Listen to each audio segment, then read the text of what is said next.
실시간으로 볼 수도 있습니다. 채팅도 할 수 있고 예. 지금 버뜩혀 보이소. 자랑스런 자갈치 아지매매. 백신 접종이 시작되고 내 차례는 언제고 하고 기다리시는 분들 계시지. 백신을 맞는다 해도 당장 마스크를 벗을 수는 없다 하지만 백신 맞으면 코로나19에 걸릴 확률이 낮아지고 또 걸린다 하더라도 증상이 가볍게 끝난다 하더라 아닙니까? 그래 얼른 백신 맞고 마음 편히 살면 좋겠다 이런 생각 하실 낀데 예. 3분기에는 다양한 백신이 들어온다 하던데 오늘은 코로나19 상황과 백신에 대한 궁금증까지 다양하게 짚어보겠습니다. 예, 동아대 감염내과 정동식 교수 전화 연결되어 있습니다. 교수님 안녕하십니까? 안녕하십니까? 네, 안녕하세요. 예. 어제 오를 기준으로 했을 때 부산의 코로나19 신규 확진자 수가 34명. 좀 전해 주실까요? 예. 어제가 34명이었는데 월요일 날이 사실 24명 정도로 확진자가 좀 감소해서 예.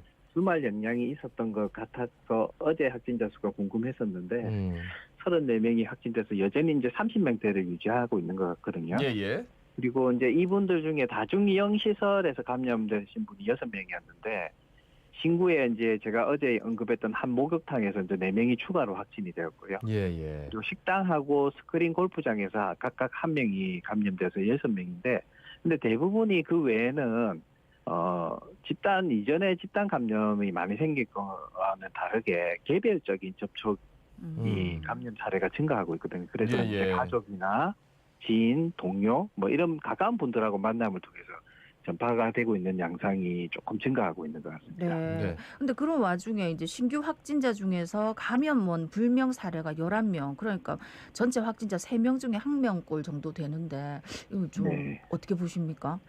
예, 그전에도 거의 한 비율로 보면 한 20%로 계속 유지가 되고 있었는데, 예, 예. 어제는 조금 높게 33%까지는 좀 올라간 것 네. 같은데, 이분들 같은 경우는 사실은 어떻게 보면 자기가 검사를 하러 간 거니까요. 그죠? 예, 예. 그래서 기존에 어떤 감염에 노출돼서 역학적인 연관성으로 가신 분들 같으면은 이게 이제 원인이 명확하게 되는데 그렇지 않은 분들이라서 결국은 확진되면서 감염 경로 불명 사례로 좀 포함이 되어 버렸는데 이분들이 이렇게 높다는 거는 뭐 결국은 우리가 조용한 감염 전파가 계속 확산되고 있다는 걸 의미하는 거가 된다고 보겠습니다. 예. 네.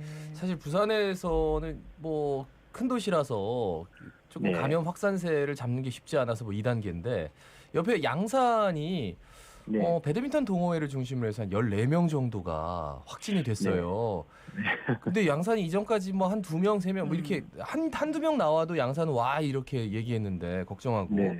예. 야, 이거 양산발 이제 부산으로 또 왔다 갔다 하시면서 이제 생활을 하시는 분이 많아가지고 이게 집단 감염 확산되는 것 아니냐 걱정이 많던데요. 어떻게 보세요? 맞습니다. 이게 결국은 우리 부산 주위에는 또 양산, 창원, 김해, 또 울산까지 다 있기 때문에 네. 서로가 이렇게 계속 그 영향을 줄 수가 있거든요.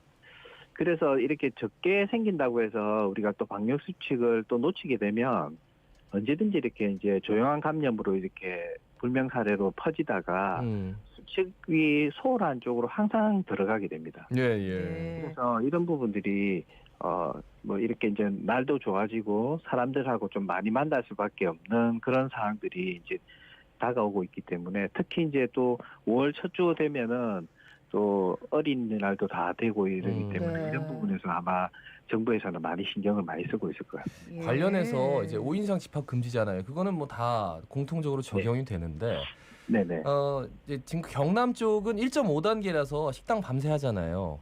할 수 네. 있잖아요. 그런데 네. 대구 경북 쪽에서 또 한 8인 정도로 경북 쪽에 좀 인구 밀도가 네. 좀 낮은 데에서는 8인까지 한번 허용해 보겠다. 이런 얘기가 나와서 야, 이러면은 약간 풍선 효과? 이게 또 집단 감염의 원인이 되는 것 아닌가 이런 우려가 나와서 말이죠. 어떻게 보세요? 예. 그래서 그런 시도는 해볼 수는 있는데 저도 뉴스를 보니까 그분들이 여전히 8인 식당 안에 모인 분들이 다 붙어 있고요. 네. 그러니까 또 아주 좁은 식당인데도 다 붙어 있는 걸 보고서는 이걸 좀 더 강화했으면 좋겠다라는 생각이 들었고 그래서 저희 부산 같은 경우도 아마 이제 좀 완화되는 상황이 되면 그런 부분들을 고려할 텐데 고려는 하되 좀 더 그 수칙을 강화하는 부분이 필요한 것 같고요. 특히 이번 이제 봄이 되니까 사람들이 많이 나오잖아요. 예, 예.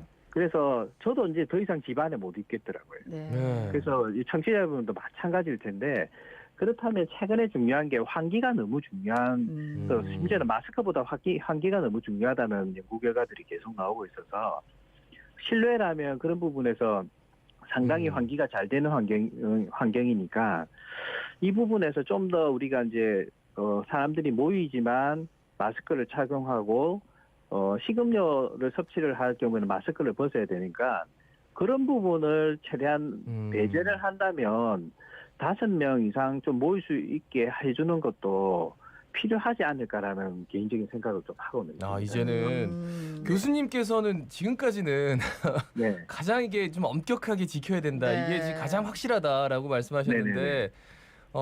정말 환기가 제대로 된다면 그렇죠. 진짜 요즘은 식당 가면 문 다 열어놓고 밥 먹더라고요. 예, 그렇게 한다면은 좀 어느 정도 한번 고려해볼 필요는 있다. 뭐 근데 이런 교수님 말씀. 환기가 된다면이라고 하셨는데 네, 그러면 네, 이제 실외 같은 경우에 얼마 네, 전에도 네. 보도를 보니까 저 밀락 수변공원에 맞아요, 돗자리를 맞아요. 깔아놓고 그러니까 뭐 돗자리는 2개 깔았지만 그래도 4명 넘는 사람들이 거의 같이 음식을 먹고 하는데 실외인 경우는 어떻습니까? 그래서 사실은 실외인 경우는 우리가 이제 술을 마신다든지 음료를 한다든지 음식을 먹게 되면 마스크를 벗게 되거든요. 네. 예, 예. 그런 경우에 이 네 분이 음식을 중간에 놓고 먹게 되면 가까이 모이게 되니까 네. 환기가 되더라도 바이러스가 입으로 나왔다가 옆으로 바람으로 날아가면서 이제 들어갈 수도 있는 부분이기 때문에 예, 예.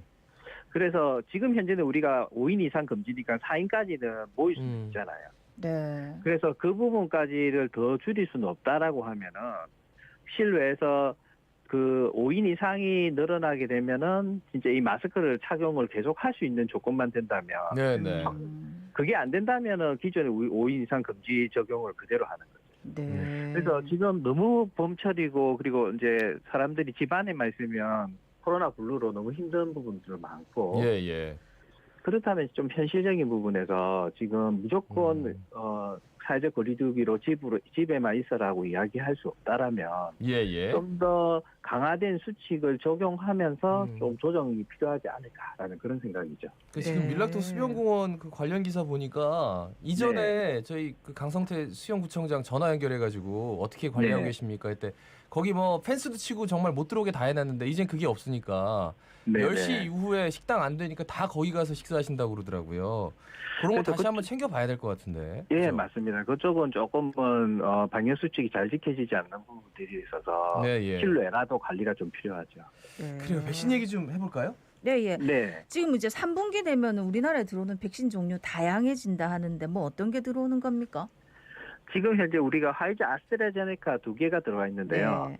지금 모더나 백신하고 노바백스가 추가될 예정인데 예. 어제 이제 뉴스에도 많이 나왔지만 노바백스하고 기술 이전 기간도 내년으로 연장까지 더 있거든요. 네. 그래서 아마 3분기가 되면 위탁 의료기관 예방접종센터 그리고 상급병원의 접종센터 다양한 접종 장소가 정해질 것 같고 여러 이제 백신들이 이제 같이 접종이 되기 때문에 아마 9월까지 아마 접종률이 상당히 빠르게 진행이 될 가능성이 많겠고요. 예. 근데 이제 이렇게 다 백신이 많아지면 우리가 선택할 수 있지 않느냐라고 이제 기대할 수 있는데 안 그래도 그 불만이 많더라고요. 근데 그거는 좀 힘들 가능성이 많아서 이게 그 뭐 원하는 백신이 아니라고 접종 안 하시면 또 11월 이후에 또 접종이 늦춰질 수도 있고 그리고 최근에 이제 질병청에서는 접종 완료자에 대해서는 여러 가지 이제 완화 방법을 고려를 하고 있기 때문에 예, 예.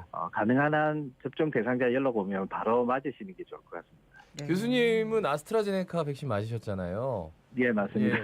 그땐 좀 논란이 덜했는데 이후에 막 논란이 네. 계속 나와가지고 주위 분들이 자꾸 물어보시겠어요. 괜찮아? 이렇게 어떠세요?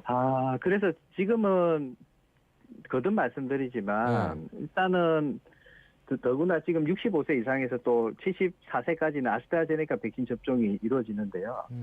이분들은 더더구나 면역 반응이나 이런 부분도 문제가 없고 혈전에 문제도 거의 없는 경우이기 때문에 절대 미루지 마시고 맞으셔야 되고요. 64세 이하에서도 좀 면역 반응들이 좀 나타나는 경우들이 있긴 하지만 진통제나 이런 것들을 사용하면서 복용하면서 빨리 접종하시는 게 지금 현재 여러 가지 확산이 되고 있는 상황에서는 최선의 방법은 결국은 여러 가지 사회적 거리두기 그리고 검사 빨리 하는 거 이거보다 더 좋은 방법은 백신 접종이거든요. 예, 예. 그래서 미루지 마시고 꼭 접종하시면 좋을 것 같아요. 그래요. 말씀 잘 들었습니다. 네, 고맙습니다. 고맙습니다. 예, 수고하십시오. 네, 지금까지 동아대 감염내과 정동식 교수였습니다.